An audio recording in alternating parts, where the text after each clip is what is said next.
میں مبلغ بنوں سنتوں کا، خوب چرچا کروں سنتوں کا، ہو کرم بہر خاک مدینہ۔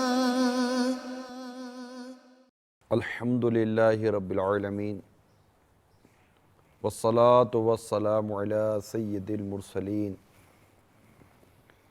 اما بعد فاعوذ باللہ من الشیطان الرجیم، بسم اللہ الرحمن الرحیم۔ الصلاة والسلام علیک یا رسول اللہ، وعلی آلک واصحابک یا حبیب اللہ، الصلاة والسلام علیک یا نبی اللہ، وعلی آلک واصحابک یا نور اللہ۔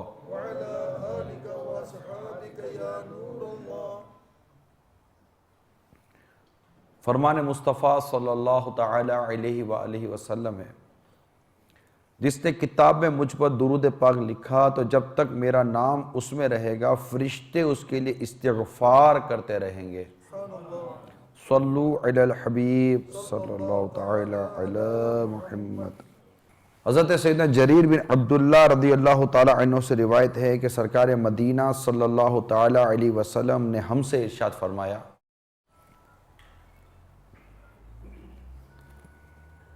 میں تمہارے سامنے سورۃ التکاثر پڑھتا ہوں، تم میں جو روئے گا وہ جنت میں داخل ہوگا۔ چنانچہ سرکار مدینہ صلی اللہ تعالی علیہ وآلہ وسلم نے اسے پڑھا۔ ہم میں سے کچھ تو روئے، کچھ نہ روئے۔ جو نہیں رو سکے تھے تو انہوں نے عرض کی، یا رسول اللہ صلی اللہ علیہ وسلم، ہم نے رونے کی کوشش کی مگر نہ رو سکے۔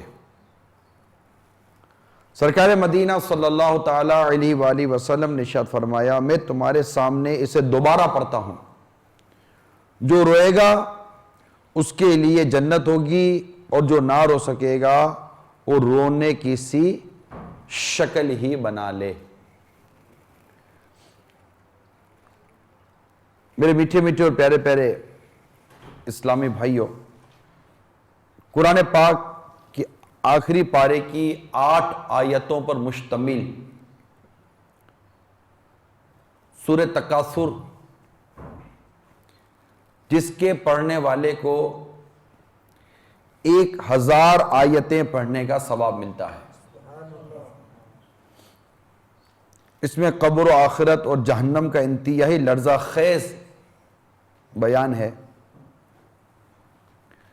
اللہ کرے کہ ہمیں اس سورہ مبارکہ کو درست پڑھنے، اسے سمجھنے اور اس پر عمل کرنے کی توفیق نصیب ہو جائے۔ اس قدر اس سورہ مبارکہ میں سوز ہے اور سبق ہے، عبرت ہے اور جھنجھوڑا دیا گیا ہے کہ ایک بزرگ نے کسی مدرسے کے باہر ایک مدنی منا دیکھا جو کھڑا رو رہا تھا۔ پوچھنے پر اس نے بتایا کہ ہمارے استاد صاحب نے آج کے سبق میں بعض آیتیں ہمیں لکھوائی ہیں جو مجھے رلا رہی ہیں۔ یہ کہتے ہوئے اس نے وہ لکھی ہوئی آیتیں آگے بڑھا دی۔ اس پہ لکھا تھا، بسم اللہ الرحمن الرحیم، الہاکم التکاثر حتی زرتم المقابر، کلا سوف تعلمون ثم کلا سوف تعلمون، کلا لو تعلمون علم الیقین۔ ترجمہ کنز الایمان۔ اللہ کے نام سے شروع جو نہایت مہربان رحم والا، تمہیں غافل رکھا مال کی زیادہ طلبی نے، یہاں تک کہ تم نے قبروں کا منہ دیکھ لیا. ہاں ہاں جلد جان جاؤ گے، پھر ہاں ہاں جلد جان جاؤ گے. ہاں ہاں اگر یقین کا جاننا جانتے تو مال کی محبت نہ رکھتے. مدنی منا برابر روئے جا رہا تھا. وہ بزرگ اس کی رقت دیکھ کر بے حد متاثر ہوئے اور فرمانے لگے بیٹا اس سورت کا سبق یہاں تک پورا نہیں ہوتا بلکہ آگے بھی ہے، شاید تمہیں کل دیا جائے گا. یہ کہتے ہوئے انہوں نے سورت التکاثر کی جو باقی جو آیتیں تھیں وہ بھی سنا دی اور بیان کیا کہ آگے ہے لَتَرَوُنَّ الْجَحِيمِ، بے شک ضرور جہنم کو دیکھو گے. ثُمَّ لَتَرَوُنَّهَا عَيْنَ الْيَقِينِ، پھر بے شک ضرور اسے یقینی دیکھنا دیکھو گے. ثُمَّ لَتُسْأَلُنَّ يَوْمَئِذٍ عَنِ النَّعِيمِ، پھر بے شک ضرور اس دن تم سے نعمتوں سے پرسش ہوگی. مدنی منا جہنم کا تذکرہ سن کر تھرا اٹھا، کانپتا ہوا گرا اور تڑپنے لگا اور پچھاڑے کھا کھا کر ٹھنڈا ہو گئے، یعنی مر گیا. اس کا استاذ جو اس کا ٹیچر تھا لپک کر آیا، جلدی جلدی آیا اور اس نے اس بزرگ کو پکڑ لیا. لوگ اکٹھے ہو گئے، مرحوم مدنی منع کے ماں باپ بھی آ پہنچے. ان بزرگ کو بطور قاتل عدالت میں پیش کیا گیا. قاضی صاحب نے ان بزرگ سے صفائی طلب کی تو انہوں نے سارا ماجرا کہہ سنایا. یہ سن کر قاضی صاحب نے فرمایا یہ مدنی منا انتہائی سعادت مند تھا اور خوف الہی کی تلوار سے شہید ہوا ہے. ان بزرگ کو باعزت بری کر دیا گیا. میرے پیارے اور میٹھے اسلامی بھائیوں، جو اس وقت لوڈیم ساؤتھ افریقہ کے شہر کے دعوت اسلامی کے مدنی مرکز فیضان مدینہ میں جمع ہیں، آج جو بیان آپ ابھی سن رہے ہیں وہ سورہ تکاثر کی اہمیت پر یہ بیان ہے. اور اس میں ہمیں ٹھیک ٹھاک جھنجھوڑا جا رہا ہے، ہمیں سمجھایا جا رہا ہے، ہمیں بتایا جا رہا ہے کہ کثرت مال کی جو حرص ہوتی ہے، زیادہ مال جمع کرنے کی جو طلب ہوتی ہے، مال مال مال مال، یہ اور پھر اس پر فخر، تکبر اور بہت ساری ایسی آفتیں شاید آ جاتی ہیں. اس کی مذمت کی گئی ہے، اس کو اچھا نہیں کہا گیا، کیونکہ اس میں مبتلا ہو کر آدمی آخرت کی سعادت سے محروم ہوتا دکھائی دیتا ہے. کیونکہ یہ جو مال جمع کرنے کی دوڑ ہے نا، میں اس سے زیادہ پیسے والا بن جاؤں، میں اس سے زیادہ پیسے والا بن جاؤں، میں اس سے زیادہ پیسے والا بن جاؤں، یہ بہت ہی عجیب سی عادت ہے اور بہت ساری اہم چیزوں کو یہ بھلا دیتی ہے. دولت سمیٹنے کی خواہش اس کے دل سے خوف خدا نکال دیتی ہے، اس کے دل سے خوف آخرت نکال دیتی ہے. قبر کا وہ تاریک گرہ جس میں ہر ایک نے اترنا ہے، وہ اس کو یاد نہیں رہتا. حشر کے دن کا حساب کتاب یاد نہیں رہتا. جنت و جہنم کے معاملات کو وہ گویا کہ بھولتا چلا جاتا ہے. اور صرف یہ نہیں کہ یہ دین سے بہت دور ہو جاتا ہے، بلکہ حقیقت یہ کہ بددیانت، خیانت، جھوٹ، فریب، دھوکہ، ملاوٹ، کوئی بھی راستہ ہو وہ مطلب کہ ارننگ کے چکر میں ہوتا ہے. اپنا بینک بیلنس بڑھانا، پھر یہ دولت تفاخر پیدا کرواتی ہے، یعنی تکبر پیدا کرواتی ہے. اور عموماً دولت مند آدمی کو اس بات کی خواہش کھائے چلی جاتی ہے کہ مجھے لوگ بطور دولت مند پہچانیں، کیونکہ دولت نوٹوں کا لباس تو پہننے سے رہا کہ اوپر ہزار ہزار اور درہم کی اور رینڈ کی اور ڈالر کی نوٹیں پہنے کہ لوگوں کو پتہ چلے پیسے والا ہے. تو وہ اس بات کی خواہش بھی رکھتا ہے کہ لوگوں کو پتہ چلے کہ آئی ایم ریچ پرسن، مجھے پہچانو میں دولت. وہ منہ سے تو نہیں بول سکتا کہ میں دولت مند آدمی ہوں. تو وہ اپنے انداز، اٹھنے بیٹھنے کے انداز، کسی نہ کسی طور پر اس کی یہ خواہش ہوتی ہے کہ لوگ ایز اے ریچ پرسن مجھے پہچانیں، دولت مند مجھے پہچانیں. اور پھر وہاں وہ غریبوں کی تحقیر کے معاملات، عام آدمی کو لفٹ نہ کرانے کے بہت ساری آفتیں آ جاتی ہیں، کیونکہ دولت اپنے ساتھ اپنا شر بھی تو لاتی ہے نا.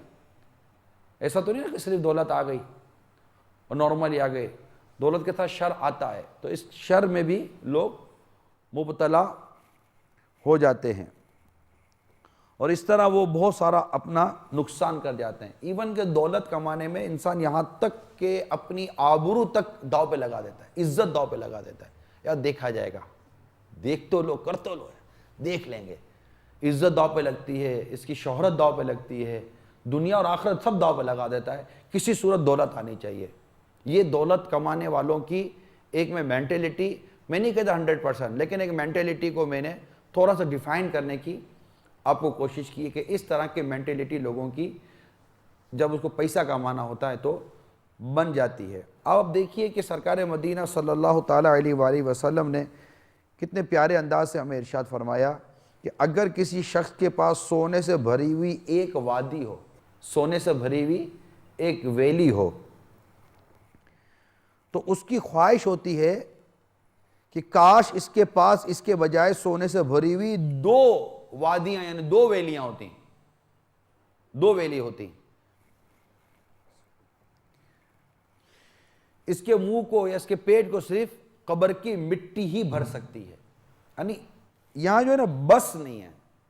میں کسی سے پیسے والے کو میں نہیں جانتا جس نے پیسہ کمانے کے بعد یہ کہا ہو کہ یار بہت کما لیا، That's too enough، مجھے اور پیسہ نہیں چاہیے.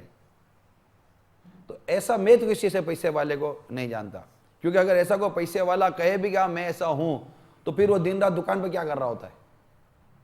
وہ دن رات پراپرٹی کے پیچھے کیوں پاگل ہوتا ہے؟ وہ دن رات اپنے امپورٹ ایکسپورٹ کے پیچھے کیوں پاگل ہے؟ جب تم کو اور پیسہ کمانا نہیں ہے، تم کو اور پیسے کی حوث نہیں ہے، تو نارمل سے اپنا جو ڈے ٹو ڈے کے جو ایکسپینسز ہیں اور جو ایک ایمرجنسی کے طور پر جو تم نے مطلب اپنے آپ کو جو ریزرو کیا ہوا ہے وہ رکھیں، اللہ کی راہ میں وقف ہو جاؤ. آپ کبھی کسی دولت مند آدمی کو راہ خدا میں وقف ہوتا نہیں دیکھیں گے. وقف تو غریب آدمی ہوتا ہے. حالانکہ غریب آدمی کو پیسے کی زیادہ ضرورت ہوتی ہے، اس کی بڑی مشکل سے گزر بسر ہو رہی ہوتی ہے، اور میری اس بات کو ہر آدمی جانتا ہے. میں کوئی نئی بات نہیں کر رہا ہوں. غریب آدمی کو تو زیادہ پرابلم ہوتی ہے پیسوں کی، لیکن آپ اللہ کی راہ میں وقف ہونے والوں کو، دین کے لیے وقت دینے والوں کو، عبادت کے لیے وقت دینے والوں کو، غریب کو زیادہ دیکھیں گے، امیر کو کم دیکھیں گے. جبکہ امیر کو اب اتنے پیسے کمانے کی ضرورت نہیں ہے. یہ امیر اپنی دولت کی اس نحوست پر غور کرے کہ اس کے پاس اتنی دولت ہے کہ اس کی 7 پشتے بیٹھ کر کھائیں، یہ خود بھی بیٹھ کر کھائے. یہ چاہے تو اپنی 4 چیزیں رینٹ پر چڑھا دے، اس کو کمانے کی ضرورت ہی نہیں ہے. اس کو اتنا رینٹ آئے گا کہ یہ اور اس کی نسلیں کھاتی رہیں گی، مگر پھر بھی حل میں مزید، حل میں مزید، حل میں مزید، اور چاہیے اور چاہیے اور چاہیے کی رٹ اس کو ہمیشہ مطلب کہ لگی رہتی ہے، اور اسی میں اس کا وقت گزر جاتا ہے. الہاکم التکاثر، تمہیں غافل رکھا مال کی زیادہ طلبی نے، more and more and more and more. تمہیں غافل رکھا مال کی زیادہ طلبی نے، حتی زرتم المقابر، حتیٰ کہ تم نے قبروں کا منہ دیکھ لیا اور تم قبر میں اتار دیے گئے. بہت دیر ہو چکی ہوتی ہے اس وقت، بہت دیر ہو چکی ہوتی ہے. ایک اور حدیث سنیے. حضور صلی اللہ تعالیٰ علیہ وآلہ وسلم کی خدمت میں ایک شخص حاضر ہوئے. سرکار مدینہ صلی اللہ تعالیٰ علیہ وسلم اس وقت سورہ تکاثر کی تلاوت فرما رہے تھے، اسی سورہ مبارکہ کی. فرمایا کہ انسان میرا مال کہتا ہے۔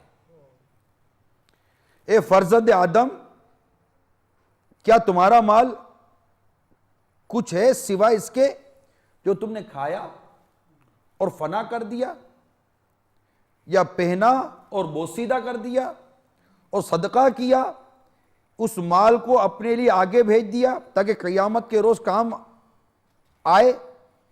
اس کے سوا جو کچھ ہے تو اسے لوگوں کے لیے چھوڑ کر چلا جائے گا۔ یعنی میرا مال کیا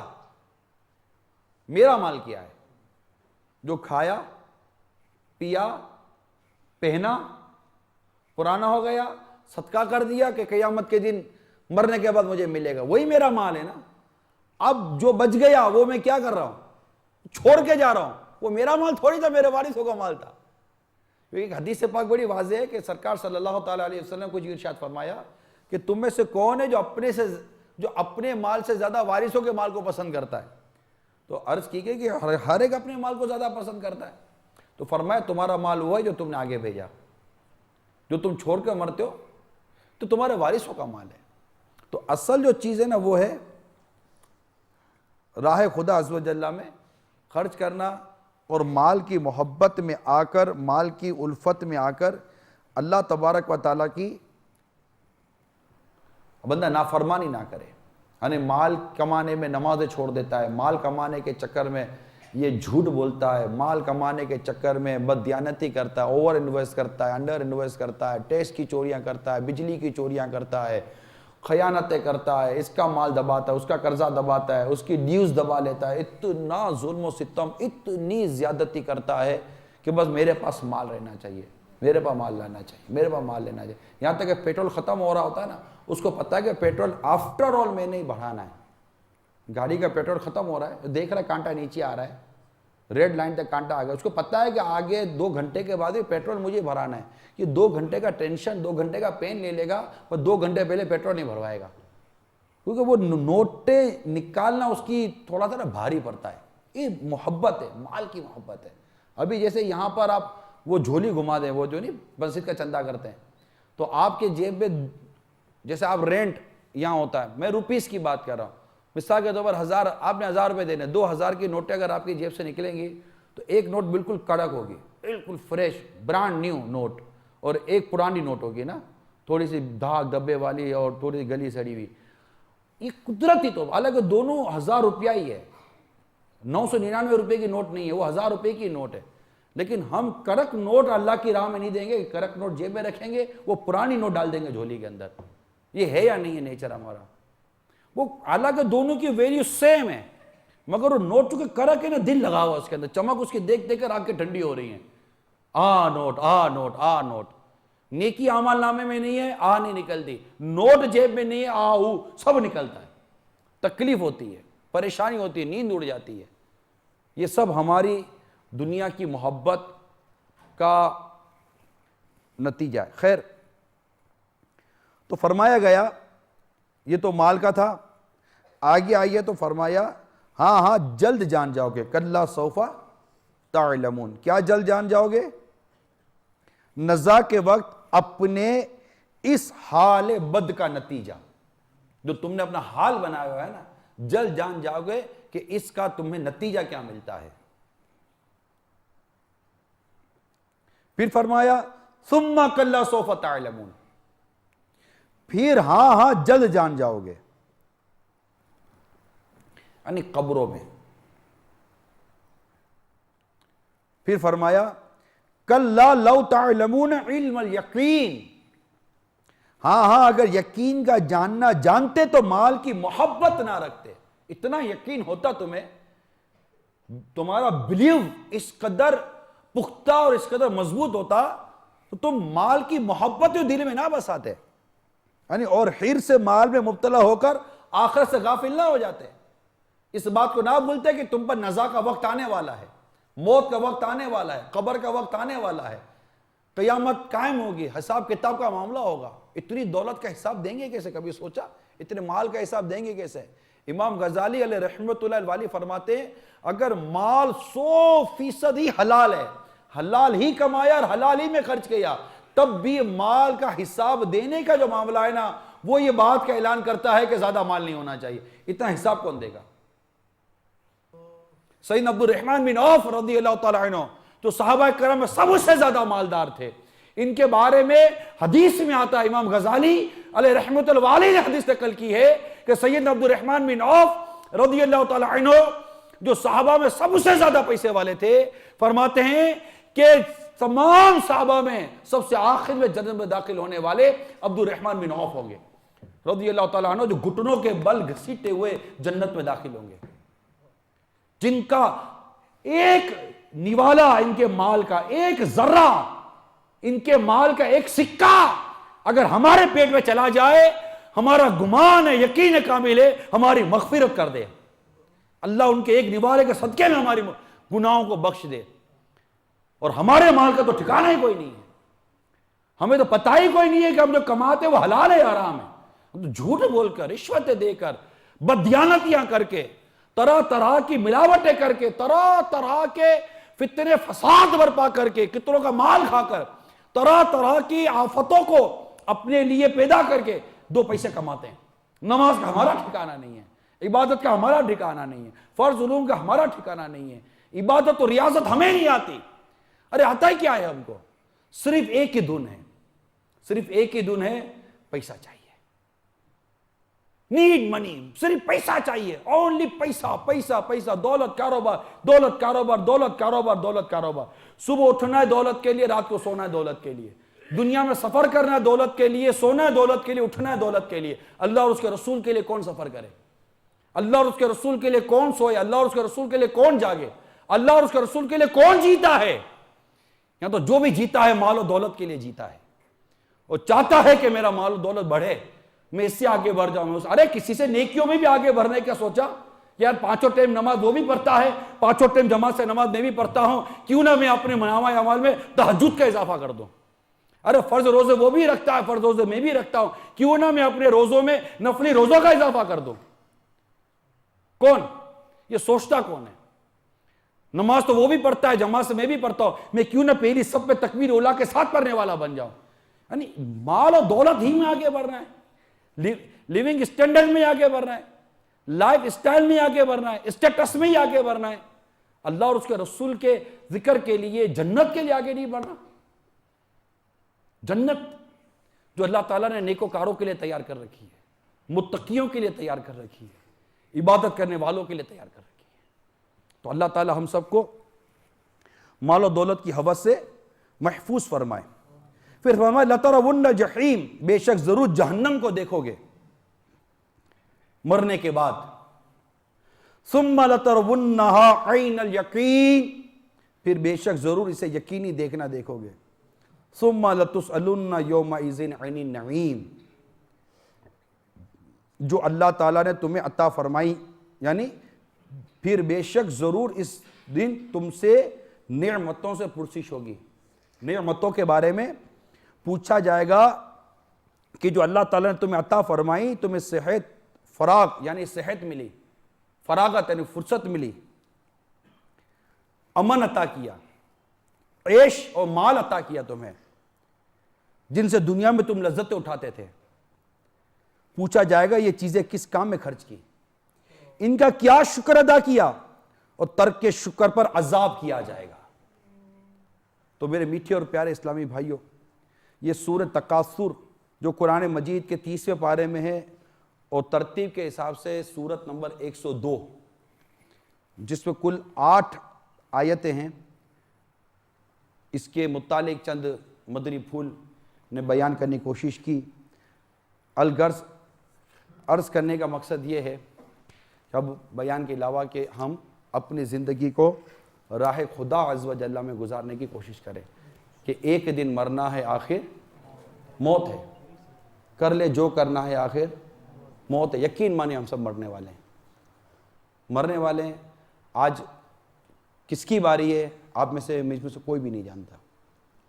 ہمارا سارا مال، ہماری ساری دولت، ہمارا سارا بینک بیلنس، ہماری ساری پراپرٹیز، ہمارے پارکنگ پاش میں کھڑی ساری کاریں، آپ کی بہترین برانڈڈ کار اگر آپ کی پارکنگ پاش میں کھڑی ہے، مرنے کے بعد کوئی آپ کو اس کار میں بٹھا کر نہیں لے جائے گا قبرستان. آپ کے بہترین کپڑے الماری میں رکھے ہیں، مرنے کے بعد کوئی آپ کا بہترین سوٹ پہنا کر آپ کو قبر میں نہیں اتارے گا، ہے یا نہیں ہے؟ بہترین خوشبو آپ کے گھر میں رکھی ہے، کوئی بہترین خوشبو لا کر آپ کے کفن میں نہیں لگائے گا، وہی کافور کی خوشبو ہوگی۔ لاکھ بڑے بڑے باتھ روم بنے ہیں، مگر اسی طرح مردے کو غسال تخت غسل پر لٹا کر سب کے بیچ میں نہلا رہا ہوگا، ستر چھپا کر، سب یہیں رہ جائے گا۔ یہ سب عبرت ہے۔ یہ غسل میت آپ دیکھتے ہیں، کفن آپ نے دیکھا، جنازہ آپ نے دیکھا، نماز جنازہ آپ نے پڑھی ہوگی، قبرستان آپ بھی گئے ہوں گے، مردے کو آپ نے اپنے ہاتھوں سے قبر میں اتارا ہوگا یا آنکھوں سے دیکھا ہوگا، مٹی آپ نے بھی ڈالی ہوگی، سینے آپ نے بند کی ہوں گی۔ ایک فرد کو تنہا قبر میں چھوڑ کر زندگی میں آپ بھی کم از کم ایک بار تو آئے ہوئے ہوں گے۔ تو جو کچھ اس کے ساتھ ہوا نا، وہ کل ہمارے ساتھ ہونے والا ہے، یا آج ہی ہونے والا ہے، یا اب بھی ہونے والا ہے۔ لہٰذا اپنی قبر و آخرت کی تیاری کریں، اس موت کی تیاری کریں جو کبھی بھی آ سکتی ہے۔ وہاں نہ مال کام آئے گا، نہ آپ کی عزت کام آئے گی، نہ شہرت کام آئے گی، وہاں صرف اللہ کی رحمت کام آئے گی، اس کے حبیب کی شفاعت کام آئے گی۔ نیک اعمال کیے، اس کے کرم سے قبر جنت کا باغ بنے گی۔ اگر برے اعمال کیے، نیکیاں نہ کی، اللہ ناراض ہوا، اس کے حبیب روٹھ گئے، اور اللہ نہ کرے اگر ایمان ہی برباد ہو گیا تو پھر قبر جہنم کا گڑھا ہے، اور ہمیشہ ہمیشہ کے لیے جو ایمان برباد کر کے اس کو جہنم میں ہی رہنا ہے، اس کے لیے جنت نہیں ہے۔ تو ایمان کی سلامتی کی سوچ پیدا کریں کہ جسے جیتے جی ایمان کی سلامتی کی فکر نہیں ہوتی، ڈر ہے کہ موت کے وقت اس کا ایمان برباد کر دیا جائے۔ اللہ ہم سب کو آخرت کی تیاری کی توفیق عطا فرمائے، ہم سب کا ایمان سلامت رکھے، مال کی محبت ہمارے دل سے نکال دے، ہمیں اتنا دے کہ ہمارے اہل و عیال کا گزر بسر بآسانی ہو جائے، ہم اس کے سوا کسی کی ذات کے محتاج نہ بنیں۔ آمین بجاہ النبی الامین صلی اللہ تعالی علیہ وسلم۔ صلو علی الحبیب صلی اللہ تعالی علی محمد۔ میں مبلغ بنوں سنتوں کا، خوب چرچا کروں سنتوں کا، ہو کرم بہر خاک مدینہ۔